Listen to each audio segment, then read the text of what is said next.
Terça-feira, 22ª semana do Tempo Comum. Eu sou o Padre Pedro Paulo. Estamos começando agora mais um programa, A Bíblia no Mundo de Hoje. Bem, nessa terça-feira, vamos em busca das raízes da ação e dos discursos de Jesus. Na verdade, o que Jesus diz, além de extraordinário, não é inédito para um judeu. Claro que podemos passar a vida inteira na fé, não tendo consciência plena da palavra de Deus. Isto é possível, sim. Na prática, é como se nós não tivéssemos memória das coisas, das verdades que Deus nos disse, revelando-se aos profetas e aos apóstolos, em particular aos evangelistas.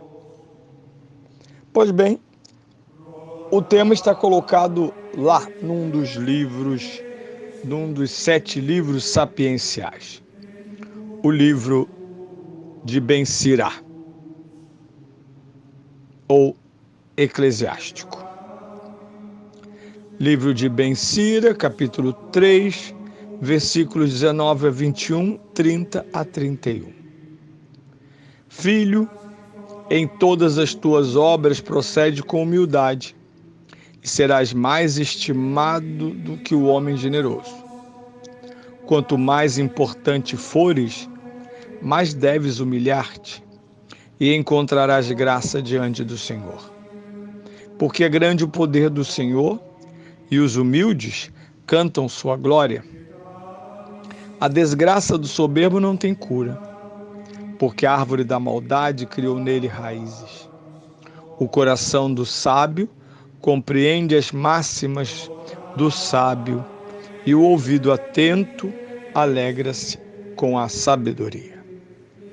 Veja, se nós percorremos o Antigo Testamento, nós temos de início os 5 primeiros livros da Bíblia, quase que a constituição, o alicerce do Antigo Testamento, o Pentateuco.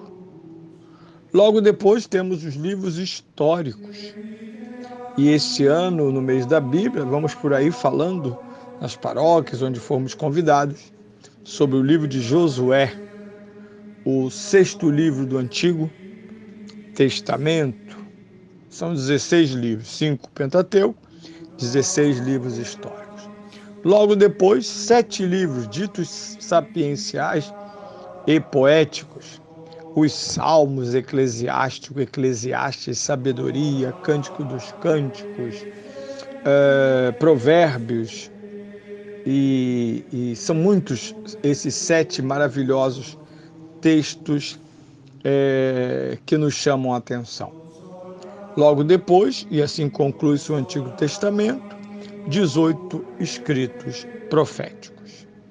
Nós estamos, portanto, na terceira área, no terceiro agrupamento de livros do Antigo Testamento. Esses livros recolhem algo, eu sempre insisto nisso, o conhecimento de Deus, a experiência de Deus, a fé produz valores humanos inconfundíveis. Quando falamos dos santos, por exemplo, falamos de seres humanos espetaculares, não por si próprios, mas por aquilo que eles permitiram e quiseram que a fé fizesse deles. Eles não são super-homens, não. Eles são criaturas que permitiram que a graça de Deus os moldasse de tal maneira que são exemplaridade humana na coragem, no conhecimento, no falar e agir, na espiritualidade, na caridade e ação sociais, Em tudo, esses homens, os santos, são exemplares porque foram talhados pelo Evangelho. Santos são as obras-primas do Evangelho e do Espírito Santo. Por isso, nós católicos devemos ter grande apreço pelos santos, conhecer a vida dos santos. Eu tenho a impressão, às vezes, que os católicos, nessa grande influência protestante que percorre em parte a Igreja Católica, começa a achar que ou Bíblia ou santos, como se fossem coisas a quem se devesse escolher, excluindo uma a outra. Mesmo nos ambientes da catequese, pode-se terminar o período catequético sem nunca ter ouvido ou lido a história dos santos. Além das famílias que pararam de comprar e presentear-se imagens religiosas, em casa há muitos quadros, às vezes, de coisas totalmente abstratas, algumas até estranhas, mas não há lá uma foto, uma coisa, um pôster, uma imagem de um santo. Há um retorno, isso é verdade, mas podemos andar bem mais rápido em colocar os santos como esse corolário de quem encontrou Cristo. Porque na alma de um santo só existe uma imagem plasmada: Cristo.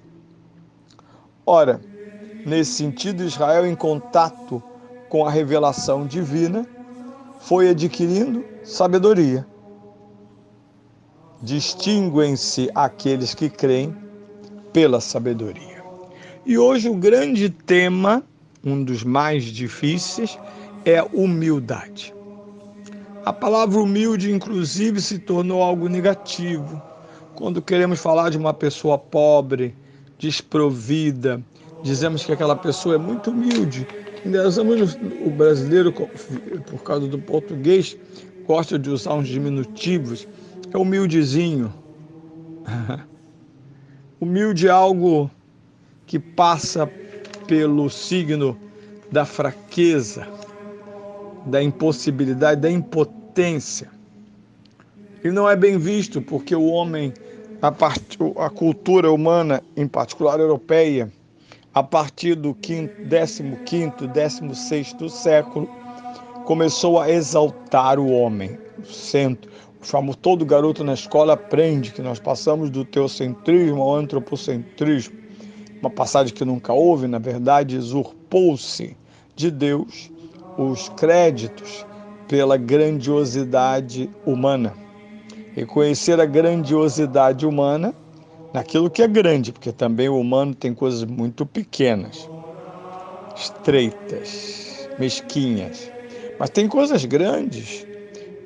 Esse reconhecimento é exatamente o elogio de Deus. O elogio de Deus. Portanto, proceder com humildade. Aqui é uma comparação bonita. As obras que são realizadas a partir do procedimento da humildade nos tornam mais estimados que a generosidade. Isso é bem interessante. As pessoas apreciam o que fazemos por elas, ou o que fazemos em geral, diz o texto, mais pela humildade com a qual fazemos, do que com o vanto da generosidade, de poder dar. Depois, uma coisa, são contrastes. Quanto mais forte, mais humilde, mais deves humilhar-te. Nossa, imagina se os fortes se humilham, os fortes tendem a humilhar os outros, mas não encontram graça de Deus. Porque a humildade permite que percebamos e cantemos a glória de Deus. O orgulhoso, o soberbo, atribui a sorte ao azar ou a si mesmo o sucesso da sua vida. E quando o fracasso vem, aí sim ele atribui a Deus. É muito interessante essa perspectiva cega. Se tudo deu certo, graças a mim. Se algo deu errado, é culpa de Deus. Por isso, a desgraça do soberbo não tem cura. Enquanto o coração do sábio se alegra com a sabedoria da sua vida. Vejam, parece muito simplório aparentemente, mas o sucesso dos humildes é perene, o sucesso dos soberbos é passageiro.